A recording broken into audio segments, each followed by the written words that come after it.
Hello everyone, I am Gautam Jha. Previous classes में हमने relation and function के बारे में पढ़ा था। ठीक है, इस लेक्चर में हम लोग प्रोबेबिलिटी डिस्कस करेंगे, चैप्टर 13। ठीक है ना, प्रोबेबिलिटी के जितने भी कॉन्सेप्ट्स हैं वो कॉन्सेप्ट डिस्कस करेंगे, उसके साथ साथ हम एग्जांपल्स देखेंगे। ठीक है, और उसके बाद जो एक्सरसाइज के क्वेश्चंस होंगे आप लोग कमेंट करना, जो भी आपको पूछना हो हम फिर उसके बाद क्वेश्चंस को डिस्कस करते हैं। ठीक, तो प्रोबेबिलिटी जो चैप्टर है कॉन्सेप्चुअल चैप्टर है, कॉन्सेप्ट्स बहुत ज्यादा क्लियर होने चाहिए। कॉन्सेप्ट अगर क्लियर नहीं होगा तो इश्यूज हो सकते हैं। आपने उस टाइप के क्वेश्चंस कर रखे होंगे बट एक नए टाइप का क्वेश्चन आ जाएगा जहां पे आप फंस जाओगे। तो बेसिक्स बहुत अच्छे से क्लियर होने चाहिए। तो बेसिक कॉन्सेप्ट्स देख लेते हैं कि सबसे पहले तुमने सुना होगा कि भाई रैंडम एक्सपेरिमेंट कर रहे हैं। रैंडम एक्सपेरिमेंट वर्ड तुमने बहुत बार सुना होगा प्रोबेबिलिटी के चैप्टर में। रैंडम एक्सपेरिमेंट क्या होता है? रैंडम एक्सपेरिमेंट हो रहा है, जैसे मान लो मैंने एक ड्राइस थ्रो किया, that is a random experiment. ठीक, कि अगर आपने ये एक्सपेरिमेंट किया तो चाहे आप 50 बार इस एक्सपेरिमेंट को करो, इसके आउटकम्स क्या आने हैं? 1 2 3 4 5 6, राइट? अगर आप डाइस को कितने बार भी फेंकोगे ऐसा तो नहीं हो सकता कि 0 आ जाएगा या फिर 7 आएगा। This is not possible, right?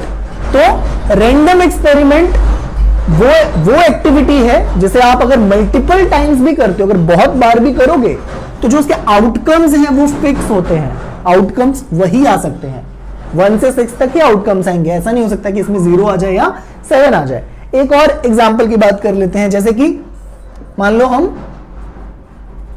Tossing of coin. अगर आप एक कॉइन को टॉस कर रहे हो, ठीक, अब चाहे कितने बार भी आप टॉस करो कॉइन को, फेयर कॉइन को, तो पॉसिबिलिटी क्या है? अगर एक कॉइन को मैं टॉस कर रहा हूं तो या तो हेड आएगा या टेल आएगा, करेक्ट? और कोई थर्ड पॉसिबिलिटी नहीं हो सकती है। कब? जब मैं एक फेयर कॉइन की बात कर रहा हूं। फेयर कॉइन है मतलब कि या तो हेड आएगा या टेल ही आएगा, ऐसा नहीं हो सकता कि सिक्का खड़ा हो जाए। ठीक है ना, तो उस पॉसिबिलिटी को हम लोग नहीं लेते हैं जब हम फेयर कॉइन की बात करते हैं। ठीक, तो tossing of coin is a random experiment कि आप कितने बार भी मल्टीपल टाइम्स करो तो भी आउटकम्स, जो पॉसिबल आउटकम्स है वो या तो हेड आएगा या टेल आएगा, राइट? तो रैंडम एक्सपेरिमेंट वो चीज है, वो एक्टिविटी है जिसमें आपका आउटकम जो होता है वो फिक्स होता है, इररिस्पेक्टिव ऑफ आप कितने बार उस एक्सपेरिमेंट को, बार बार एक्टिविटी को कर रहे हैं। ठीक है, तो रैंडम एक्सपेरिमेंट वो चीज होती है, समझ में आ गया होगा। उसके बाद सेकेंड चीज है आउटकम्स एंड सैंपल स्पेस। बहुत बार सुना होगा आपने ये, ठीक है ना। ऑल्दो ये बहुत बेसिक चीजें हैं जो कि 11th में आप लोगों ने पढ़ रखा है, ठीक है। I am just revising these concepts. Outcomes क्या है? अगर आपने कोई भी एक रैंडम एक्सपेरिमेंट किया, जैसे कि रैंडम एक्सपेरिमेंट था थ्रोइंग ऑफ डाइस, ठीक, रैंडम एक्सपेरिमेंट था टॉसिंग ऑफ कॉइन, लेकिन आउटकम्स क्या थे? तो इस एक्सपेरिमेंट का आउटकम क्या था? कि आउटकम था पॉसिबल 1 2 3 4 5 6। ये आपके आउटकम्स थे, ऑल पॉसिबल आउटकम्स। जब आप आउटकम्स की बात करते हो तो ऑल पॉसिबल आउटकम्स की मैं बात करता हूं। जैसे कि अगर मेरा रैंडम एक्सपेरिमेंट था टॉसिंग ऑफ कॉइन, तो यहां पे मेरा आउटकम अगर होगा, अगर मैं एक कॉइन को टॉस कर रहा हूं तो यहां पे मेरा होगा हेड एंड टेल। या तो हेड आ सकता है या मेरा टेल आ सकता है, ठीक है ना। तो आउटकम्स मतलब कि टोटल पॉसिबिलिटी, टोटल क्या क्या आ सकता है, रिजल्ट क्या क्या आ सकता है, ठीक। उसके बाद सैंपल स्पेस क्या होता है, ठीक है ना। तो जो भी आपने रैंडम एक्सपेरिमेंट किया था उसमें जितने भी आउटकम्स, जितने भी रिजल्ट हो सकते हैं, पॉसिबल रिजल्ट्स, ठीक है, उसको आप सैंपल स्पेस कहते हो। कब? जब मैं इस आउटकम्स का, जितने सारे के सारे पॉसिबल आउटकम्स का अगर मैं एक सेट बना लेता हूं, मान लीजिए मैंने सेट एस बना लिया, अगर मैं लिख रहा हूं ये 1 2 3 4 5 6, मतलब कि मैंने एक सेट बना लिया सारे के सारे आउटकम्स का, ठीक है। तो आप इसको क्या कहते हो? आप इसको सैंपल स्पेस कहते हो, राइट? इस वाले केस में अगर एक कॉइन टॉस किया है तो सैंपल स्पेस मेरा क्या हो जाएगा? हेड कॉमा टेल, ठीक। तो इसी तरीके से अगर मैं 3 कॉइन टॉस करता हूं तो उसका सैंपल स्पेस क्या होगा? आप लोग कमेंट सेक्शन में डालो, बहुत इजी है, ठीक है। तो ये हमने आउटकम की बात कर ली, हमने सैंपल स्पेस की बात कर ली। सैंपल स्पेस को एस से, कैपिटल एस से डिनोट करते हैं सैंपल स्पेस को। Sample space is nothing but a set of all possible outcomes for that particular experiment. ठीक है, बात समझ में आ गई। उसके बाद क्या है, इवेंट क्या होता है। अच्छा, बच्चों को हमेशा ये कंफ्यूजन होता है कि सर रैंडम एक्सपेरिमेंट जो है उसमें और इवेंट में क्या फर्क है। इवेंट में तो हमने ऐसे सुना है कि अगर कॉस को 3 बार हमने टॉस किया तो उसमें एटलीस्ट 2 हेड आना इज अ इवेंट, राइट, या फिर एटमोस्ट एक टेल आना चाहिए, that is a event. Correct, absolutely correct, कोई गलती नहीं है उसमें। लेकिन बेसिक डिफरेंस क्या है रैंडम एक्सपेरिमेंट में और इवेंट में। रैंडम एक्सपेरिमेंट था कि भाई डाइस को थ्रो करना, लेकिन इवेंट क्या होता है, अगर मैंने डाइस को थ्रो किया तो पॉसिबल आउटकम्स थे मेरे 1 2 3 4 5 6, कुछ भी हो सकता है। लेकिन अगर मैं बोलूं इसमें से वो एलिमेंट्स या वो सेट्स बताओ कि मतलब set of all even number, ठीक है ना, कि जब आपने डाइस थ्रो किया तो उसमें जो इवन नंबर वाले पॉसिबिलिटी जो आउटकम्स हैं उस चीज को आप क्या कहते हो, ये चीज आपकी इवेंट कहलाती है। ठीक है, तो इवेंट, एक डाइस थ्रो किया चाहे 2 डाइस थ्रो किया, इवेंट उसमें बहुत सारे इवेंट्स हो सकते हैं, राइट। यहां पे एक इवेंट ये भी हो सकता था कि मल्टीपल ऑफ 2 क्या है, ठीक। एक इवेंट ये हो सकता था कि ऑड नंबर्स, ठीक है। ये भी हो सकता था कि डाइस को 2 बार थ्रो किया, तो डाइस को 2 बार थ्रो करना इज अ रैंडम एक्सपेरिमेंट। लेकिन उसमें अगर मैं कहूं कि सेट ऑफ एलिमेंट्स या इवेंट की दोनों जो आउटकम्स हैं दोनों डिजिट पे उसका सम 7 आना चाहिए, ठीक, तो वो तुम्हारा फिर इवेंट बन जाता है। रैंडम एक्सपेरिमेंट एक ब्रॉड जो चीज आपने जो एक्सपेरिमेंट जो एक्टिविटी किया वो हो गया, और उसके अंदर और क्या क्या पॉसिबिलिटी हो सकती है, दैट इज योर इवेंट। ठीक है, तो ये डिफरेंस आपको समझ में आना चाहिए कि रैंडम एक्सपेरिमेंट किसे कहते हैं, आउटकम्स एंड सैंपल स्पेस क्या होता है वो मैंने अच्छे से समझाया है। उसके बाद इवेंट में और रैंडम एक्सपेरिमेंट में क्या डिफरेंस है, ठीक है। उसके बाद हम आते हैं कि व्हाट इज प्रोबेबिलिटी। ठीक है, 9th क्लास से हम लोग 9th या 10th क्लास से हम लोग पढ़ते आ रहे हैं कि भाई प्रोबेबिलिटी किसे कहते हैं, ठीक। और बहुत बेसिक सा सिंपल सा डेफिनेशन सबको पता है कि भाई प्रोबेबिलिटी क्या है। Probability is nothing but total favourable outcomes of an event upon total number of outcomes. ये हमारा डेफिनेशन होना चाहिए प्रोबेबिलिटी का, ठीक है, कि number of favourable outcomes upon total number of outcomes. मान लो कि मैंने डाइस थ्रो किया, एक डाइस थ्रो किया मैंने, तो पॉसिबल आउटकम्स मेरे कितने आ गए, 1 2 3 4 5 6, ठीक। मैं इवेंट कह रहा हूं, मेरा इवेंट क्या हो रहा है, मान लो इवेंट हो रहा है मल्टीपल ऑफ 2, इवेंट है मल्टीपल ऑफ 2। तो अगर मेरे को प्रोबेबिलिटी इस इवेंट की निकालनी है, इस इवेंट की निकालनी है कि मल्टीपल ऑफ 2 आए, अगर एक बार डाइस थ्रो करो, इस बात की क्या प्रोबेबिलिटी है, तो मैं बोलूंगा कि भाई मल्टीपल ऑफ 2, तो फेवरेबल आउटकम्स मेरे क्या हैं, तो उसके लिए मेरे को पता होना चाहिए कि टोटल सैंपल स्पेस क्या है मेरा इस वाले रैंडम एक्सपेरिमेंट का। तो अगर डाइस आप थ्रो करते हो तो पॉसिबल आउटकम्स क्या हो सकते हैं, 1 2 3 4 5 6, ठीक। तो जो टोटल आउटकम्स होंगे वो तो 6 होंगे, लेकिन इस सब में से, इस 6 में से आपके जो फेवरेबल आउटकम्स हैं दैट इज मल्टीपल ऑफ 2, वो कौन कौन से हैं, 2 4 एंड 6, तो ये कितने हो गए, 3 हो गए, तो 3/6 दैट इज 1/2। तो इस तरीके से हमने प्रोबेबिलिटी देखा था, ठीक है। उसके बाद बेसिकली इसी को आप क्लासिकल थ्योरी ऑफ प्रोबेबिलिटी कहते हो, ठीक। और उसके बाद जब आप 11th में गए तो वहां पे एक्सियोमेटिक थ्योरी ऑफ प्रोबेबिलिटी आ गया। बेसिकली क्या था इस वाले प्रोबेबिलिटी में, जब जो हम 10 तक पढ़ते आ रहे थे, तो इसी को क्यों नहीं आगे परस्यू किया गया, क्यों एक्सियोमेटिक, एक्चुअली रिलेटेड है दोनों आपस में, बट एक्सियोमेटिक प्रोबेबिलिटी को देने का लाने की जरूरत क्यों पड़ी, ठीक। जरूरत इसलिए पड़ी क्योंकि ये जो फॉर्मूला है, ये जो कॉन्सेप्ट है क्लासिकल थ्योरी ऑफ प्रोबेबिलिटी, ये सिर्फ फाइनाइट नंबर ऑफ आउटकम्स के लिए ही पॉसिबल है, ठीक है, तो इसका एक ड्रॉबैक यही था कि अगर इनफाइनाइट नंबर ऑफ आउटकम्स हो जाते हैं तब ये चीज हमारी फेल कर जाती है, ठीक है ना। तो फिर हमारा एक्सियोमेटिक थ्योरी ऑफ प्रोबेबिलिटी आ गया, ठीक है। उसके अंदर डिटेल में नहीं जाना कि एक्सियोमेटिक थ्योरी ऑफ प्रोबेबिलिटी क्या, वो सब आपने 11th में पढ़ रखा था। जो भी यहां पे रेलिवेंट कॉन्सेप्ट्स की जरूरत है वो मैं आपको सारी की सारी चीजें बताऊंगा, ठीक है ना। तो हमने रैंडम एक्सपेरिमेंट देख लिया, आउटकम्स एंड सैंपल स्पेस किसे कहते हैं, इवेंट क्या है, और प्रोबेबिलिटी इन जनरल किसे कहते हैं, ठीक है। ये आपका बेसिक कॉन्सेप्ट था, ये तीन के तीन आपके बेसिक कॉन्सेप्ट थे। अब हम देखते हैं कि इस वाले चैप्टर में 12th में आपका क्या क्या है। 12th में बेसिकली जो आपका फर्स्ट जो टॉपिक है प्रोबेबिलिटी के चैप्टर में वो है आपका कंडीशनल प्रोबेबिलिटी, ठीक है। तो कंडीशनल प्रोबेबिलिटी देख लेते हैं इसमें। तो जो फर्स्ट टॉपिक है हमारा 12th के चैप्टर में वो है कंडीशनल प्रोबेबिलिटी, ठीक है। ये नया टॉपिक है तुम्हारा जो 12th में इंट्रोड्यूस किया गया है, ओके।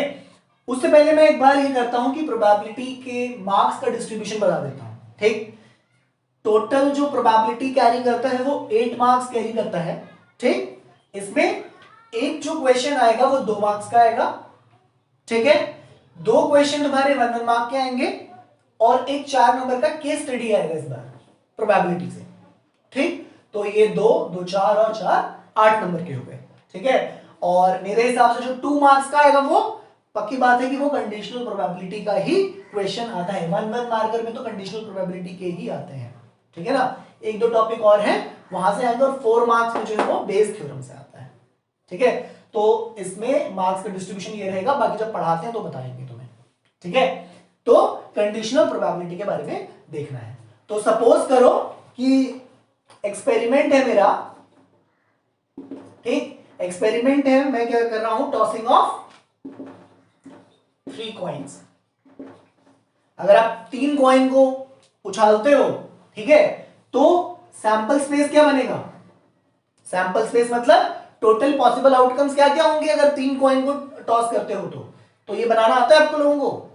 इसका बहुत इजी वे होता है कि अगर 3 बार टॉस करना है तो टोटल कितने होंगे, 2 टू द पावर 3, यानी कि 8 सैंपल स्पेस में 8 एलिमेंट्स होंगे हमारे।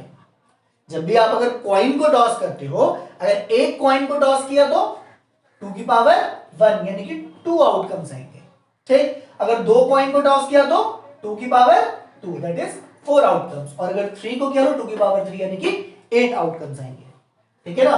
तो नंबर ऑफ आउटकम्स जब हम कॉइन को जब टॉस करते हैं, सॉरी, तो उस टाइम पे हम इस तरीके से निकालते हैं। तो यहाँ पे 8 पॉसिबल आउटकम्स आएंगे, ठीक है। और क्या क्या आएंगे उसका भी तरीका है। क्या करो, अगर 3 बार टॉस कर रहे हैं कॉइन को तो 8 आएंगे, तो 4 बार हेड और 4 बार टेल लिख लो। 4 बार हेड लिखा और फिर 4 बार टेल लिख लिया। फिर उसके बाद अगले बार में 2 बार हेड 2 बार टेल, फिर 2 बार हेड 2 बार टेल, और फिर थर्ड इसमें कॉलम में 1 बार head tail head tail head tail head tail, ठीक है ना। तो इस तरीके से आप पॉसिबल आउटकम्स बनाते हो जब भी हम कॉइन को टॉस करते हैं। तो ये क्या हो गया मेरा, head head head comma head head tail head tail head head tail tail tail head head tail head tail tail tail head and tail tail tail. तो ये जो मैंने सेट बना लिया,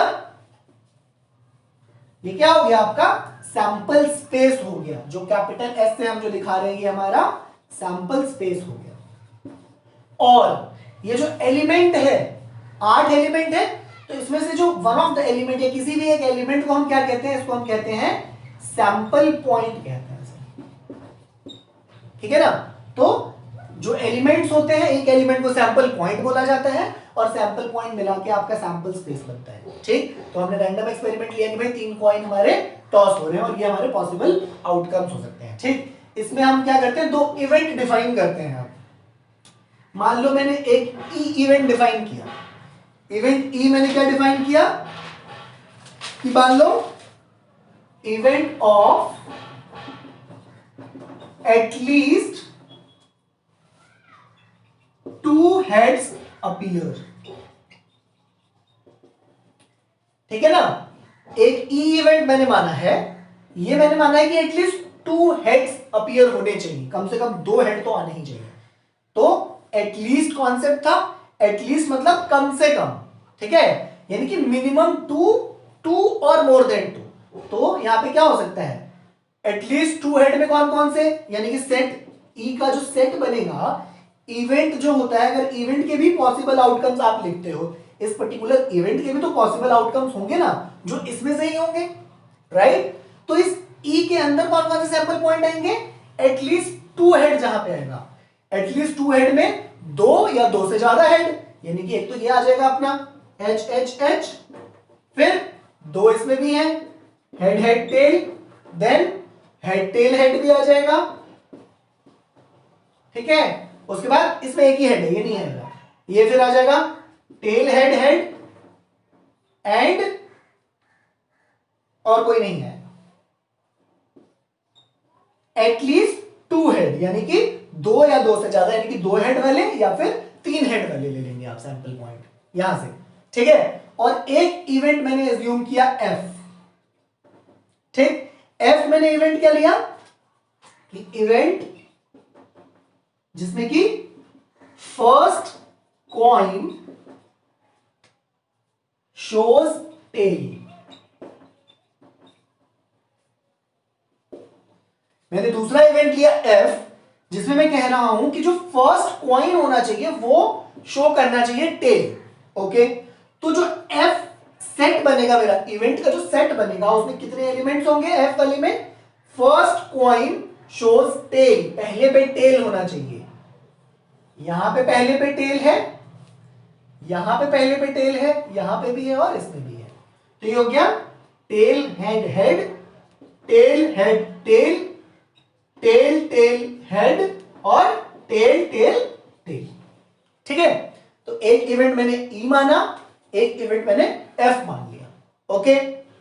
अब उसके बाद देखो इवेंट ई की जो प्रोबेबिलिटी होगी वो बताओ कितनी होगी, प्रोबेबिलिटी ऑफ ई, यानी probability of the event of at least 2 heads, ठीक है ना।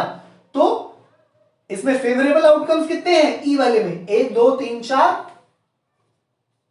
4 अपॉन, और टोटल आउटकम्स कितने हैं 8, तो ये 1/2, ई की जो प्रोबेबिलिटी होगी वो 1/2 होगी। या तो आप इस तरीके से भी निकाल सकते हो, ठीक है, या फिर एनसीईआरटी में जैसे दे रखा है कि प्रोबेबिलिटी ऑफ ई क्या होगा, तो अगर कोई एक इवेंट अकर करे, ये जो हम कर रहे हैं वो हम क्लासिकल थ्योरी ऑफ प्रोबेबिलिटी से लिख रहे हैं कि भाई फेवरेबल आउटकम्स कितने हैं अपॉन में टोटल आउटकम्स कितने हैं, ठीक है ना। दूसरा तरीका आपका क्या है कि एक्सियोमेटिक थ्योरी या एक्सियोमेटिक अप्रोच से आप कैसे करते हो, तो वो हम कैसे करते हैं, वो इस तरीके से करते हैं कि एक इवेंट जो ई था उसमें कितने सैंपल पॉइंट हैं, 4 सैंपल पॉइंट है, तो इस चारों से इस ई इवेंट की जो प्रोबेबिलिटी होगी वो हर एक सैंपल पॉइंट की प्रोबेबिलिटी को ऐड करने पे है, यानी probability of E will be probability of head head head plus probability of head head tell plus probability of head tail head plus probability of tell head head, ठीक है। तो क्योंकि इस चैप्टर में हम लोग 11th के बाद एक्सियोमेटिक अप्रोच ऑफ प्रोबेबिलिटी ही पढ़ रहे हैं, ठीक है ना, इस चैप्टर में भी जो हम कंडीशनल प्रोबेबिलिटी पढ़ रहे हैं वो एक्सियोमेटिक अप्रोच से ही पढ़ रहे हैं, ठीक। तो आपको इस तरीके से लिखना है, इस तरीके से आपको अवॉइड करना है, अवॉइड करना है कि आप इस तरीके से ना लिखें, ठीक है। ऑल्दो ये भी ठीक है, लेकिन आप अवॉइड करें कि आप इस तरीके से ना लिखें, ठीक है ना। तो प्रोबेबिलिटी ऑफ ई जो होगा इवेंट, वो होगा प्रोबेबिलिटी, सारे के सारे सैंपल पॉइंट के प्रोबेबिलिटी को आप ऐड कर दोगे तब आ जाएगा। अब ये देखते हैं कि भाई हर एक सैंपल पॉइंट का प्रोबेबिलिटी क्या होगा, तो एक sample point H H H है, इसकी प्रोबेबिलिटी क्या होगी 1/8, इसकी भी 1/8, हेड टेल हेड की भी 1/8 और टेल हेड हेड की भी 1/8। क्यों, क्योंकि टोटल आउटकम्स कितने हैं 8 है और उसमें से फेवरेबल मेरा हेड हेड हेड है। तो एक तरीके से ये भी जो आप कर रहे हो axiomatic approach itself is the extension of this only, ठीक है ना। बट ये लिखने का तरीका क्योंकि एनसीईआरटी ने इस तरीके से फॉलो कर रखा है, तो आप लोग क्योंकि सीबीएसई में जब भी टीचर्स चेक कर रहे होते हैं तो दे ट्राई टू देखते हैं कि भाई जिस तरीके से एनसीईआरटी में दे रखा है, ठीक है ना। तो अगर आप इस तरीके से करोगे तो हो सकता है कि गलत कहता है, ठीक है ना, बट ये चीज भी ठीक है, तो आपको इस तरीके से लिखना है। तो प्रोबेबिलिटी ऑफ ई ये हो गया। अच्छा 1/8 1/8 1/8 यानी कि ये 4/8 दैट इज 1/2 हो गया।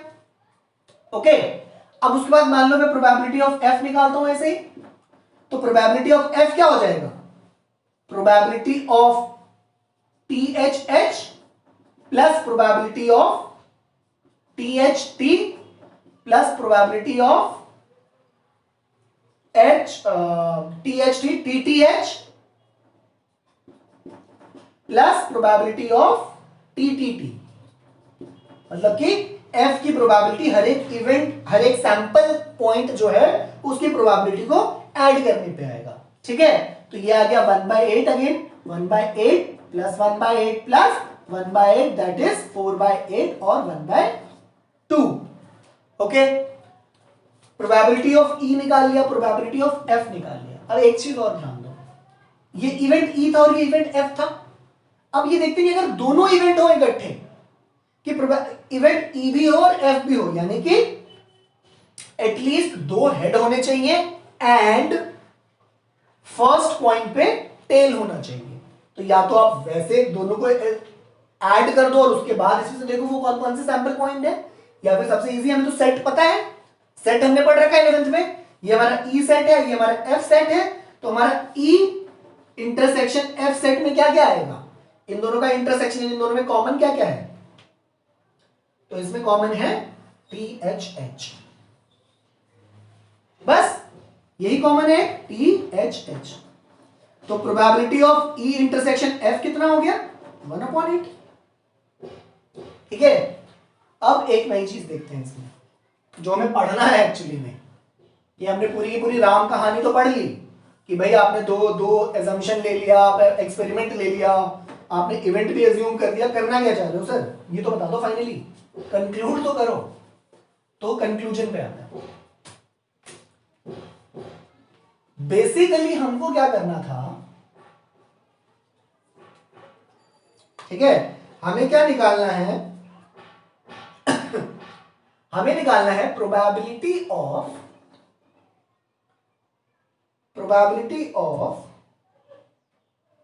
Event E such that event F has already occurred। ये कितना आएगा, हमें ये चीज निकालनी है। इस पूरे के पूरे चैप्टर में जब आप कंडीशनल प्रोबेबिलिटी की बात करते हो तो कंडीशनल प्रोबेबिलिटी के लिए पहली बात तो 2 इवेंट का होना बहुत जरूरी है मिनिमम, ठीक है। तो जब 2 इवेंट यहां पे हमने E और F मांगना था, ठीक, उसके बाद हम निकाल रहे हैं कि प्रोबेबिलिटी ऑफ इवेंट E, इस वाले इवेंट की प्रोबेबिलिटी बताओ सच दैट ये ऑलरेडी हो चुका है इवेंट, F इवेंट अगर पहले ही हो चुका है तो फिर E की प्रोबेबिलिटी बताओ। इसका मतलब क्या होगी, ये दोनों इवेंट जो है वो आपस में क्या है, रिलेटेड है।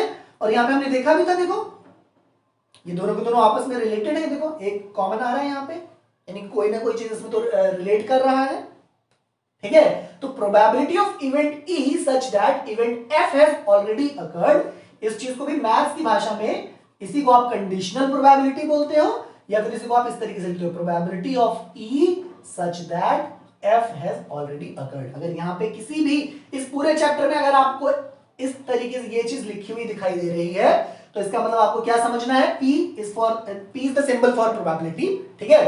प्रोबेबिलिटी ऑफ इवेंट E, पहला जो भी लिखा होगा, चाहे ये चीज चाहे A/B भी लिखा हो सकता है, ठीक है ना, वो तो इवेंट मैंने यहाँ पे E और F लिया है, हो सकता है किसी क्वेश्चन में इवेंट A और B ले ले, वो कोई इश्यू नहीं है। लेकिन इसका मतलब क्या है, प्रोबेबिलिटी निकालनी है E इवेंट की such that this can be read as such that F event has already occurred. इसकी प्रोबेबिलिटी निकालो अगर ये चीज ऑलरेडी हो चुकी है तो, ठीक है। तो ये जो निकाला है ये किस तरीके से निकाला है कि भाई probability of E such that F has already occurred. तो अगर F हो चुका है पहले तो इसका मतलब F क्या था, फर्स्ट पॉइंट शोज टेल, तो F की पॉसिबल आउटकम्स क्या थे? THH, THT, TTH और TTT। अब अगर ये हो चुका है तो बताओ E की क्या है प्रोबेबिलिटी? तो E क्या था इवेंट? एटलीस्ट 2 हेड होना चाहिए, मतलब F हो चुका है तो इस F वाले में से आपको अब ये देखना है कि इसमें से E होना चाहिए, यानी ये जो एलिमेंट्स हैं इन एलिमेंट्स में से किस किस पे ये कंडीशन फिट बैठती है। पहले हम क्या कर रहे थे, जब E का हमने सेट बनाया था तब हम क्या कर रहे थे, तब हम सैंपल स्पेस जो 8 का सैंपल स्पेस था उसमें देख रहे थे। बट कंडीशनल प्रोबेबिलिटी में ऐसा नहीं है। कंडीशनल प्रोबेबिलिटी में वो कह रहा है कि प्रोबेबिलिटी ऑफ E निकालो, इस इवेंट की प्रोबेबिलिटी निकालो सच दैट, लेकिन F आपका ऑलरेडी हो चुका है। तो मैंने तीन कॉइन मैंने टॉस किया और F हो चुका है। F हो चुका है मतलब कि फर्स्ट कॉइन टेल शो करना चाहिए, तो उसमें तो 4 ही आएंगे 8 में से, ये 4 पॉसिबल आउटकम्स आएंगे। इन चारों में से ऐसे कौन सी एलिमेंट्स हैं जो E को सेटिस्फाई करें सच दैट एटलीस्ट 2 हेड होने चाहिए, तो वो सिर्फ THH कर रहा है। ठीक, तो इसकी प्रोबेबिलिटी क्या है? ये हम लॉजिकली निकाल रहे हैं, ये हम लॉजिकली निकाल रहे हैं। तो इसमें फेवरेबल आउटकम्स है 1, दैट इज THH अपॉन में इस वाले पूरे इवेंट के लिए यानी E बाय F के लिए टोटल आउटकम्स कितने होंगे? इसके लिए 4 टोटल आउटकम्स होंगे, ना कि 8। ठीक है ना? तो ये हम लॉजिकल हमने प्रोबेबिलिटी निकाला, कंडीशनल प्रोबेबिलिटी। ठीक है, ये जो प्रोबेबिलिटी हमने निकाला ये हमने इसको समझा कि कहना क्या चाह रहा है। यहां पे जो 2 इवेंट दे रखे थे ये कह रहा है कि प्रोबेबिलिटी ऑफ E निकालो, लेकिन F हो चुका है। तो जब F पहले ही हो चुका है तो आपके पास पॉसिबल जो सैंपल स्पेस बचा तो 4 का ही बचा। इस 4 में से अब कौन से ऐसे एलिमेंट हैं जो कि E को सेटिस्फाई कर रहे हैं, यानी एटलीस्ट 2 हेड, तभी तो आपस में कंडीशन जब भी तो लगी। यही चीज तो कंडीशनल हुई ना कि भाई F हो चुका है तो बताओ E की प्रोबेबिलिटी क्या है। वरना तो बहुत सिंपल हो जाता कि E की प्रोबेबिलिटी बताओ, F की प्रोबेबिलिटी बताओ, वो तो बहुत सिंपल था। ठीक है, तो ये तो हमने लॉजिकली निकाला। अब देखो यही चीज जो आती है ना तुम्हारी, ये अगर मैं क्या करूं PE intersection F upon P of F अगर निकालूं ना तो वो भी इतना ही आएगा। कैसे? PE इंटरसेक्शन F कितना था? ये रहा 1/8। तो ये मैं क्या लिखूं यहां पे, इस चीज को, ये ऊपर वाली चीज 1/8 divided by probability of F कितना था? प्रोबेबिलिटी ऑफ F, ये रहा प्रोबेबिलिटी ऑफ F 1/2 था, 1/2। ये जब सॉल्व करोगे तो 1/4 हो जाएगा। ठीक, तो इसका मतलब इस पूरे चीज से हम क्या समझे, इस पूरे चीज से हमें क्या समझ में आया? हमें ये समझ में आया कि या तो आप कंडीशनल, जो एक तो नई चीज, नया कॉन्सेप्ट समझ में आया कि भाई कंडीशनल प्रोबेबिलिटी चीज क्या है, ये बला क्या है। ठीक है, और बहुत साफ साफ शब्दों में अगर कहें, ठीक है ना, फॉर्मूला लेवल पे अगर मैं ले आऊं तो मैं बोलूंगा probability of E such that F, यानी कि probability of event E such that event F has already occurred। अगर कोई आपसे पूछता है कि ये बताओ कि probability of E such that F बताओ, तो उसका फॉर्मूला होता है probability of E intersection F upon में प्रोबेबिलिटी ऑफ F। ठीक है, अगर 2 होंगे यहां पे E और F है, E बाय F है, तो पहला टर्म आएगा E इंटरसेक्शन F, जो भी यहां पे 2 टर्म होगा, हो सकता है यहां पे मैं लिख दूं E such that E has occurred, E by E भी लिख सकता हूं।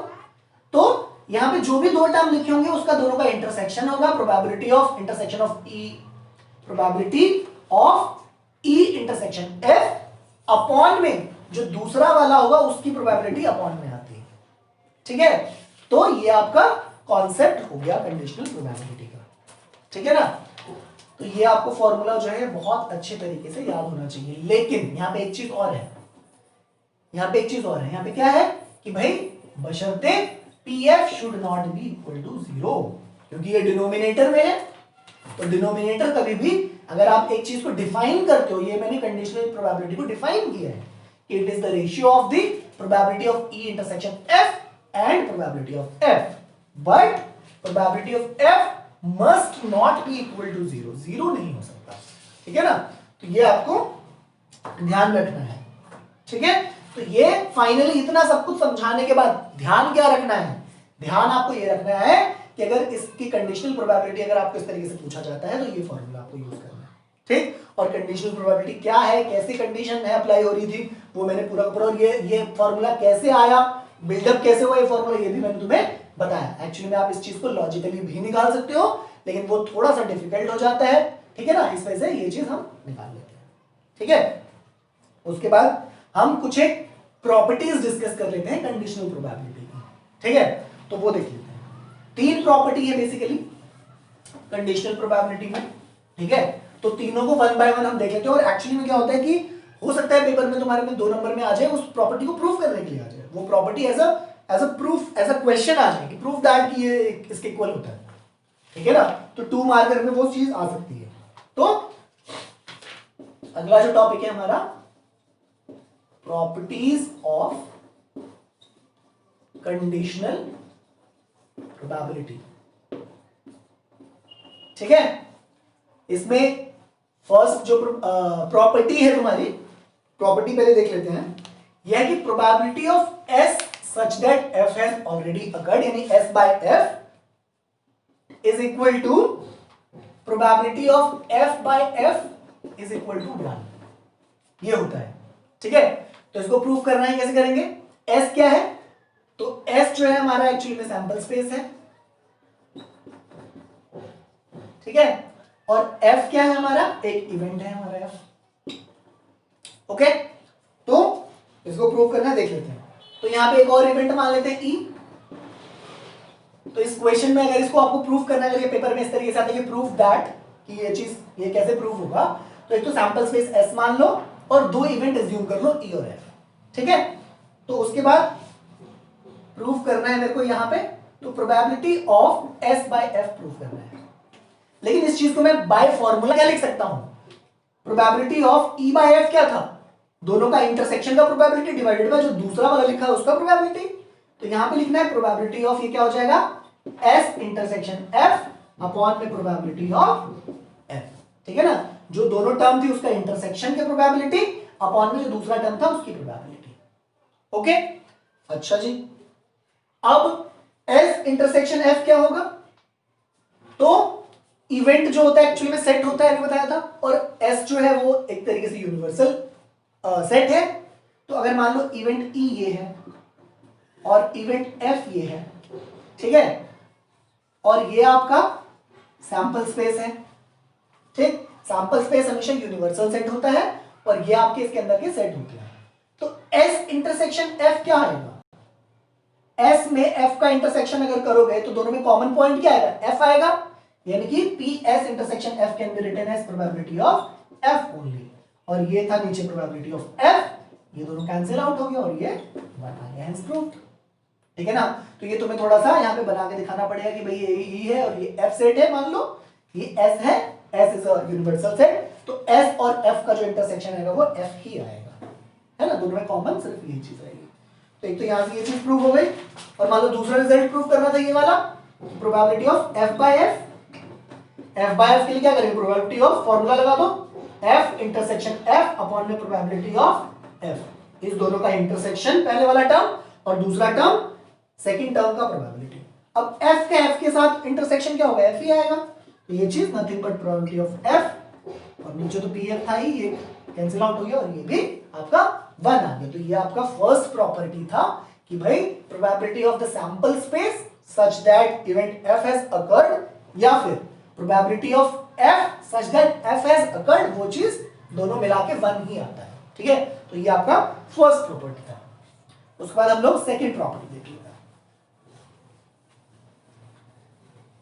एक्चुअली में क्या है, ये रिजल्ट आपको जो है थोड़ा सा ध्यान रखना है, या तो आप इसको याद कर लो या फिर आपको कैसे डिराइव कर सकते हो वो पता होना चाहिए। अगर आपको आता है डिराइव करना, तो अगर आप भूल भी गए पेपर में तो आप डिराइव कर सकते हो, ठीक है ना। तो बेसिक कॉन्सेप्ट ध्यान रखो कि भाई कंडीशनल प्रोबेबिलिटी का फॉर्मूला क्या होता है। सेकंड क्या है आपका कंडीशन, सेकंड कंडीशन कह रहा है if A and B are any 2 events of sample space S and F is an event of sample space S, such that PF is not equal to 0, then क्या कह रहे हैं, दो है, एक इवेंट A है, एक इवेंट A B है और एक इवेंट F है और सैंपल स्पेस है, ठीक है। Then P A union B such that F, ठीक है, इसका फॉर्मूला दे रखा है, वो क्या होता है, वो होता है P A such that F plus probability of B such that F minus probability of A intersection B such that F, ठीक है। ये फॉर्मूला अगर थोड़ा सा ध्यान दो, कंडीशनल प्रोबेबिलिटी लगाया है, किस किस, हम E और F के बीच में कंडीशनल प्रोबेबिलिटी लगाते थे, यहां पे A यूनियन B और F के बीच में कंडीशनल प्रोबेबिलिटी लगाया है। और फॉर्मूले को कैसे ध्यान रख सकते हो, याद कैसे रख सकते हो, तो याद करो कि A यूनियन B का इन जनरल फॉर्मूला क्या होता था, A probability of A union B का probability of A plus probability of B minus probability of A intersection B, ठीक। इसका फॉर्मूला आपको याद है। यहां पे क्या किया, सब में खाली कंडीशनल F लगा दिया, देखो A union B such that F is equal to A such that F plus B such that F minus probability of A intersection B such that F। तो इस वाले प्रॉपर्टी को या फॉर्मूले को, ये जो फॉर्मूला है ये काफी इंपॉर्टेंट फॉर्मूला है। बेसिकली इस प्रॉपर्टी में जो चीज याद रखने वाली है वो आपका ये फॉर्मूला आपको ध्यान रखना है, ठीक है ना। ये स्टेटमेंट तो जो भी है ये बिल्डअप किया है कि भाई A और B दो इवेंट ले लिए हैं, S के इवेंट है, और एक तीसरा इवेंट F भी ले लिया है जो भी S का ही सैंपल स्पेस S का ही है, सच दैट कि प्रोबेबिलिटी ऑफ F जो होना चाहिए वो नॉट इक्वल टू 0 होना चाहिए, तब ये फॉर्मूला जो है ये हमारा वैलिड है, ये प्रॉपर्टी, ठीक है।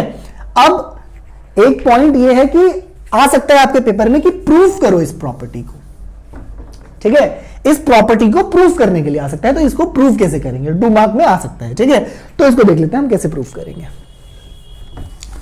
तो इस प्रॉपर्टी को प्रूफ करने के लिए आप सबसे पहले हमें क्या करना है कि probability of A union B such that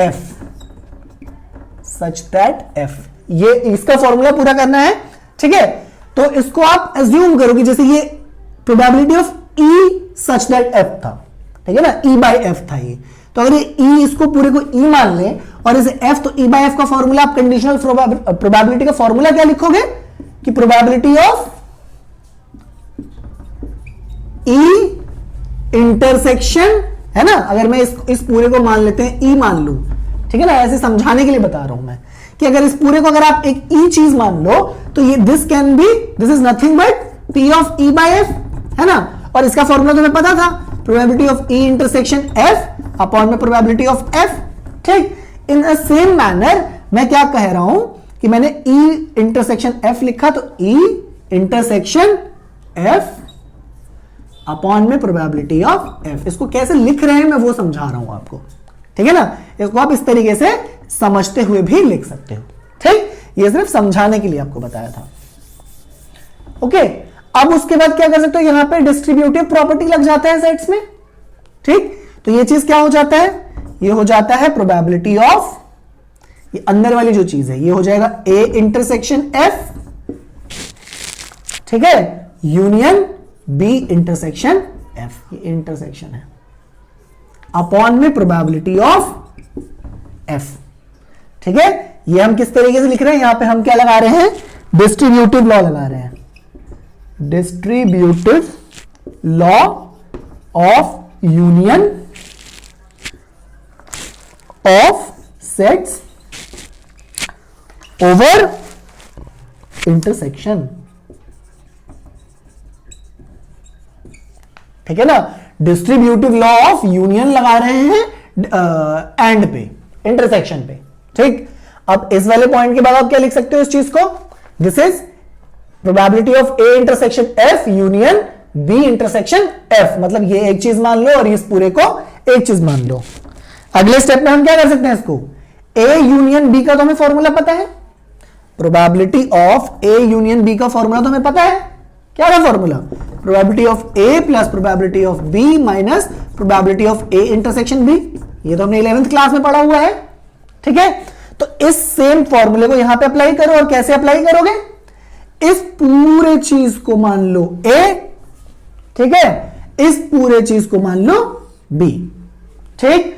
तो ऊपर वाली टर्म क्या हो जाएगी फिर मेरी, ये हो जाएगा probability of A plus probability of B minus probability of A intersection B, ठीक है। अपॉन में जो प्रोबेबिलिटी ऑफ F था उसको एज इट इज रखा, ओके।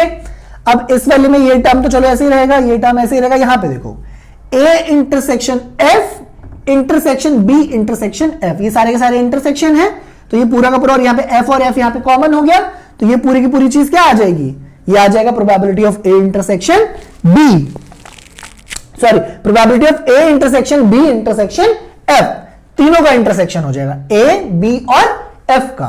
तो ये हो गया probability of A intersection F plus probability of B intersection F minus probability of A intersection B intersection F upon probability of F, okay.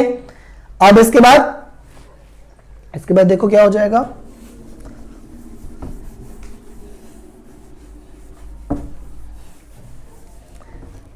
यहां से हम क्या कर सकते हैं, यहां से आप इसको फ्रैक्शंस को तोड़ दो, ठीक। तो ये हो जाएगा probability of A intersection F upon में probability of F plus probability of B intersection F upon probability of F minus probability of A intersection B intersection F, है ना।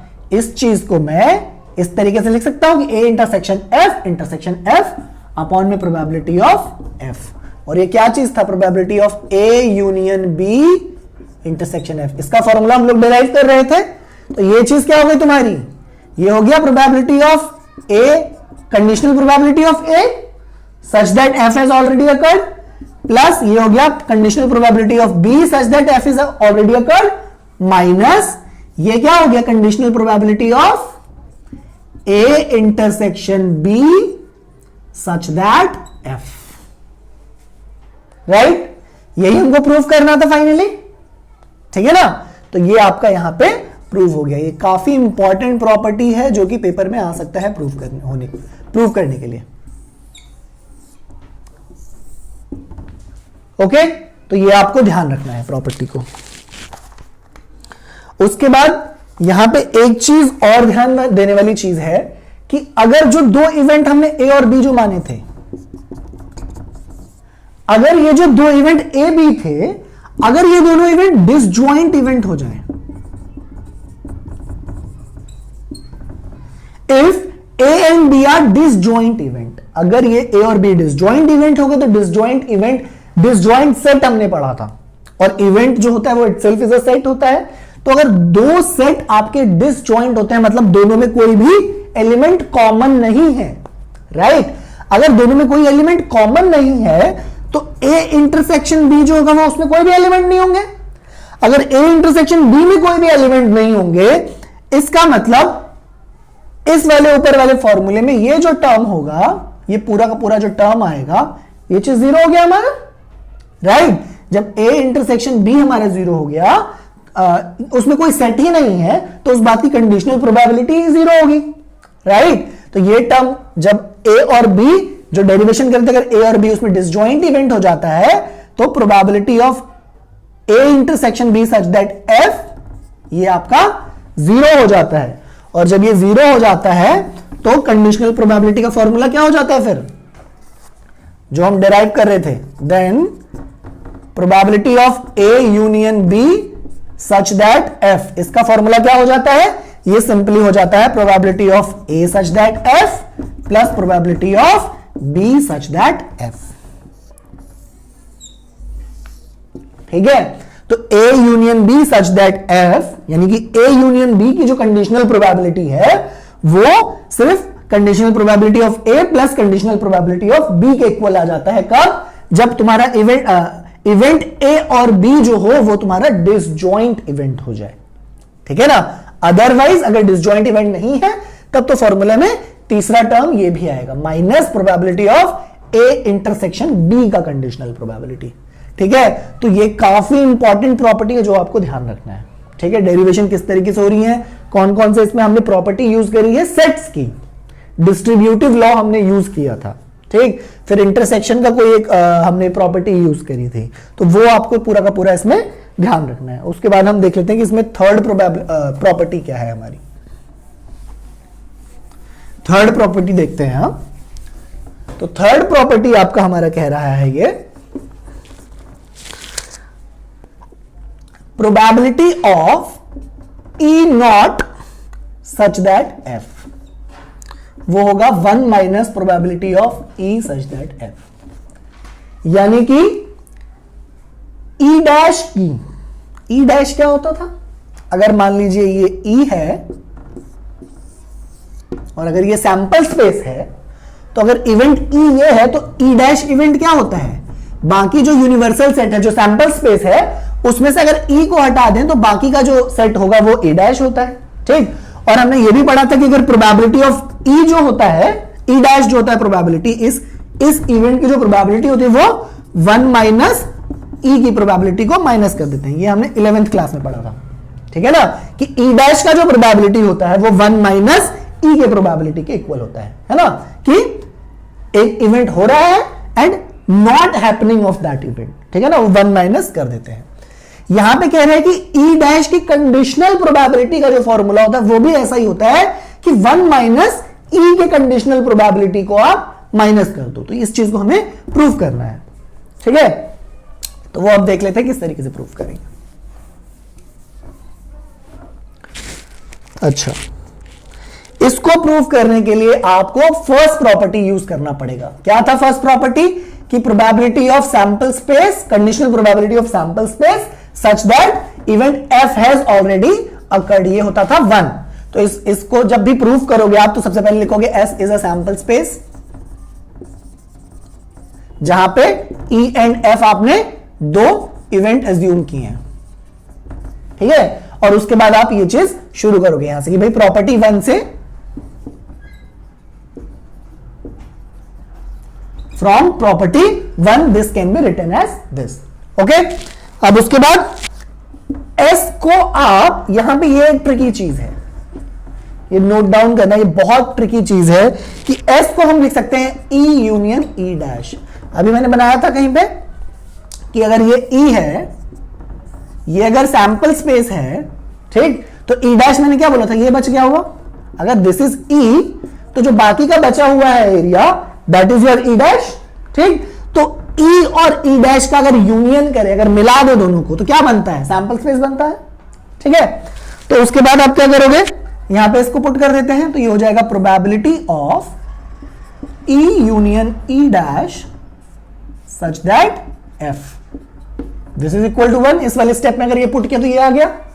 ठीक है, अब उसके बाद क्या करेंगे, एक और यहां पे कॉन्सेप्ट ध्यान रखने वाली चीज है कि ई एंड ई डैश जो है आपके, ये दोनों आपस में क्या है, ये आपस में दोनों डिसजॉइंट इवेंट्स है। भाई ई में जो भी सैंपल पॉइंट होगा और ई डैश में जो भी सैंपल पॉइंट होगा, उन दोनों का कोई भी कॉमन तो होगा नहीं। भाई ई में जितने भी एलिमेंट्स हैं और ई डैश में, तो ई से बाहर वाले एलिमेंट्स ई डैश में हैं, तो दोनों में तो कोई एलिमेंट आएगा नहीं। इसका मतलब ई और ई डैश क्या होते हैं हमारे, वो डिसजॉइंट इवेंट होते हैं। ई एंड ई डैश जो है हमारे डिसजॉइंट इवेंट हैं, तो इस चीज को आप किस तरीके से लिख सकते हो, तो ये कौन सा फॉर्मूला हो गया, ये फॉर्मूला हो गया कौन सा, अभी जो हमने पढ़ा था, A union B such that F. इसकी कंडीशनल प्रोबेबिलिटी का हमने फॉर्मूला पढ़ा था अभी, डिराइव जो किया था हमने प्रॉपर्टी 2 में। ठीक है ना, कि उस तरीके से बन गया कि A union B such that F. तो इस चीज को मैं किस तरीके से लिख सकता हूं, और इसका फॉर्मूला डिसजॉइंट इवेंट के लिए क्या था, कि probability of A by F, यानी कि यहां पे ई बाय एफ प्लस इसका probability of E dash by F. क्यों, एंड माइनस में जो इंटरसेक्शन वाला होगा वो चीज 0 हो जाता है, क्योंकि ई एंड ई डैश आपके डिसजॉइंट इवेंट्स थे। अब उसके बाद probability of E by F is equal to this, and this was what, ये आपका 1 था। तो मेरे को क्या निकालना था, ई डैश बाई एफ निकालना था, इसको इधर ले जाओ, तो ये आ जाएगा आपका probability of E dash by F is equal to 1 minus probability of E by F. ये बहुत इंपॉर्टेंट प्रॉपर्टी है, ठीक है ना। और यहाँ पे थोड़े से ट्रिकी कुछ इस तरीके से आपको यहाँ पे एजम्पशन लेना पड़ेगा, फिर आपको यहाँ पे एज्यूम करना पड़ेगा कि भाई S can be written as E union E dash, है ना, और इस तरीके से ये आपकी प्रॉपर्टी प्रूव हो गई। तो हमारी अब तीनों की तीनों प्रॉपर्टी कंडीशनल प्रोबेबिलिटी की वो जो है हमने प्रूव कर ली है। अब हम एग्जांपल देखते हैं। कॉन्सेप्ट अब हमारा कंडीशनल प्रोबेबिलिटी के जो कॉन्सेप्ट्स थे वो अब हमने पढ़ लिए सारे के सारे, ठीक है। अब हमें फटाक से देख लेते हैं कि एग्जांपल्स किस तरीके से क्या दे रखा है।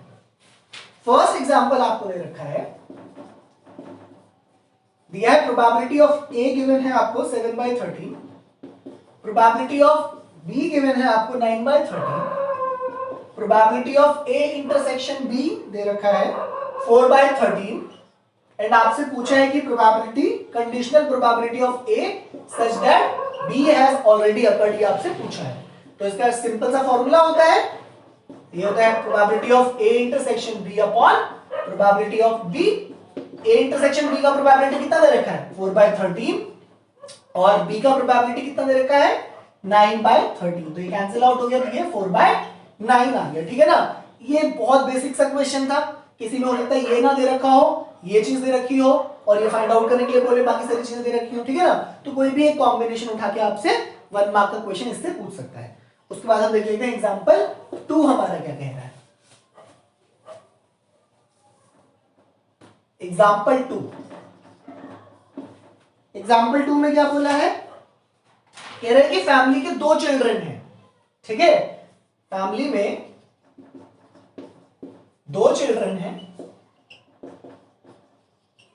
एंड हमसे पूछा क्या गया है, कह रहे what is the probability that both the boys, question क्या पूछा है, what is the probability that both the children are boys given that at least one of them is a boy, ठीक है ना। ये आपसे क्वेश्चन पूछा गया है, तो सबसे पहली चीज आपको सैंपल स्पेस पता होना चाहिए, ठीक। अगर 2 चिल्ड्रन हैं, ठीक है, तो सैंपल स्पेस क्या हो सकता है आपका, या तो बॉय बॉय या बॉय गर्ल हो, या फिर पहला गर्ल दूसरा बॉय, या फिर दोनों की दोनों गर्ल हो। तो सैंपल स्पेस जो होगा इस वाले इवेंट का, इस वाले एक्सपेरिमेंट का, कि फैमिली में 2 चिल्ड्रन है, तो सैंपल स्पेस तो आपका यही बनेगा, ठीक।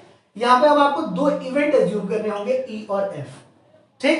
ई इवेंट में किसको मानो, what is the probability that both the children are boys. तो इसको मैं, जिसका आपसे पूछा गया कि इसका प्रोबेबिलिटी बताओ, इसको आप ई इवेंट मान लो। क्या है ये, both the children are boys. तो अगर both the children are boys तो इसका आपका सेट क्या बनेगा, ई का बी, एक ही एलिमेंट होगा उसमें, ठीक। एफ क्या होगा, एफ क्या है, what is the probability that both the children are boys given that at least one of them is a boy। तो इवेंट F क्या हो गया, at least one of them is a boy, ठीक है ना। Event E था कि both children are boys, event F है at least one of them is boy। अगर one of them is boy तो F में क्या क्या आएगा आपका, इसमें one of them is boy, तो या तो यहां पे आएगा बॉय गर्ल या फिर आएगा गर्ल बॉय, राइट। यही चीजें आपकी आएंगी।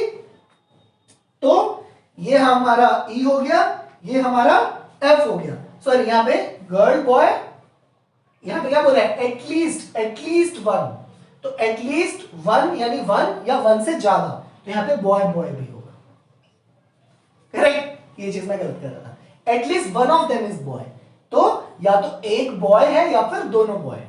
अब ठीक है, अब उसके बाद क्या किया है हमें, E इंटरसेक्शन F निकालना है। क्यों निकालना है, अगर मैं इसको E मानूं इसको F मानूं तो आपसे पूछा क्या गया है, आपसे पूछा गया है प्रोबेबिलिटी ऑफ E निकालो, ये वाला event, given that F has occurred. तो आपसे एक्चुअली में ये चीज पूछी है और ये चीज पूछी और हमें पता है कि भाई ये क्या होता है इसका फॉर्मूला, इसका फॉर्मूला होता है probability of E intersection F upon में probability of F, correct. E intersection F का अगर प्रोबेबिलिटी निकालना है तो उसके लिए E इंटरसेक्शन सेट पता होना चाहिए। E मेरा ये रहा, F मेरा ये है, तो E इंटरसेक्शन F क्या आ जाएगा, BB, ठीक है। तो यहां से आप देखो probability of E intersection F क्या आएगा, probability of E intersection F क्या आएगा आपका, E इंटरसेक्शन F में कितने सैंपल पॉइंट है, एक, और टोटल सैंपल पॉइंट कितने हैं उसमें, इवेंट सैंपल स्पेस में, वो है 4। तो E इंटरसेक्शन F का प्रोबेबिलिटी 1/4 अपॉन F की प्रोबेबिलिटी, F इवेंट ये रहा 1 2 3 सैंपल पॉइंट और टोटल सैंपल पॉइंट क्या है 4, तो इसका हो गया 1/4, इसका 1/3, ये कैंसिल आउट होके यहाँ पे कितना आ गया 1/3 आ गया, जो आपसे क्वेश्चन पूछा गया था, ठीक है ना। फर्स्ट जो एग्जांपल करा था उसमें स्ट्रेट फॉरवर्ड पूछा था, सेकंड एग्जांपल में एक प्रॉब्लम स्टेटमेंट दे दी है, वहां पे आपको समझना है कि E इवेंट किसको माने, F इवेंट किसको माने। अगर इसे E मान रहे हो इसे F मान रहे हो तो क्या पूछा गया है आपसे, पहला वाला इवेंट पूछा गया what is the probability of E such that और given that F has already occurred, ठीक है ना। तो ये आपका सेकंड एग्जांपल था। अब उसके बाद देखते हैं थर्ड एग्जांपल में क्या कह रहा है। डिफिकल्टी लेवल जो होगी क्वेश्चन बाय क्वेश्चन वो आपकी थोड़ी सी बढ़ती रहेगी, ठीक है ना। एग्जांपल 3 देखते हैं, इसमें कह रहे हैं कि 10 कार्ड आपको दे रखे हैं, ठीक है, और उसमें नंबरिंग कर रखी है 1 से लेकर 10 तक, तो सैंपल स्पेस क्या हो जाएगा 1 से लेके 10 तक सैंपल स्पेस हो जाएगा, 10 कार्ड्स में वो नंबर्स आएंगे 1 से लेके 10 तक। उसके बाद आपसे पूछा गया है it is known that number on the drawn card is more than 3, ठीक है, ये आपको पता है, known that number on the one of the card is more than 3, then what is the probability that it is an even number. तो लिख लेते हैं एक बार, कह रहा है it is known that the number on the drawn card is more than 3, ये आपको गिवन है, ये पता है आपको, और पूछा क्या गया है what is the probability that it is an even number, ठीक है ना। सैंपल स्पेस ये था, E जो चीज आपसे पूछी जाती है उस इवेंट को आप E मानते हो, ठीक है ना। तो ये वाला जो इवेंट है आपका E हो गया, और अगर इवन नंबर है तो इसका सेट क्या हो जाएगा 2 4 6 8 10, ये सैंपल पॉइंट आएंगे इसके अंदर, और F क्या आ जाएगा कि एनी नंबर ग्रेटर देन 3 होना चाहिए, तो यानी कि 4 5 6 से लेके 10 हो जाएगा, 7 8 9 10, करेक्ट। और पूछा गया है आपसे प्रोबेबिलिटी ऑफ E पूछा है, ये probability of E given that और known that F has already occurred. तो इसके लिए मेरे को चाहिए probability of E intersection F upon probability of F, okay. E intersection F कितना आ जाएगा ये देख लो, E इंटरसेक्शन F कितना आएगा, इसमें आ जाएगा 4 कॉमन है, 6 कॉमन है, 8 कॉमन है और 10 कॉमन है, ठीक है। तो probability of E intersection F कितना आएगा, this is 4 out of 10, total sample space में 10 थे तो 4/10, और प्रोबेबिलिटी ऑफ F ये रहा आपका 1 2 3 4 5 6 7 एलिमेंट है इसमें, तो 7/10, 10 से 10 कैंसिल आउट हो गया तो ये आ गया 4/7। तो ये आपका एग्जांपल 3 था, ठीक है। तो इस वाले वीडियो में हम लोगों ने प्रोबेबिलिटी के जो भी बेसिक कॉन्सेप्ट्स थे उसके बारे में डिस्कस किया था, और फिर उसके बाद हमने कंडीशनल प्रोबेबिलिटी के बारे में पढ़ा और हमने प्रॉपर्टीज ऑफ कंडीशनल प्रोबेबिलिटी के बारे में पढ़ा, ठीक है। आप लोग 13.1 एक्सरसाइज को सॉल्व कीजिए, कोई भी डाउट आता है कमेंट सेक्शन में बताइए, मैं उसको एक्सप्लेन करूंगा, उसका वीडियो बनाऊंगा, ठीक है। तब तक हमारे चैनल को देखते रहिए, चैनल का नाम है प्रवाह, इस चैनल को सब्सक्राइब कीजिए, वीडियो को शेयर कीजिए अपने दोस्तों के साथ,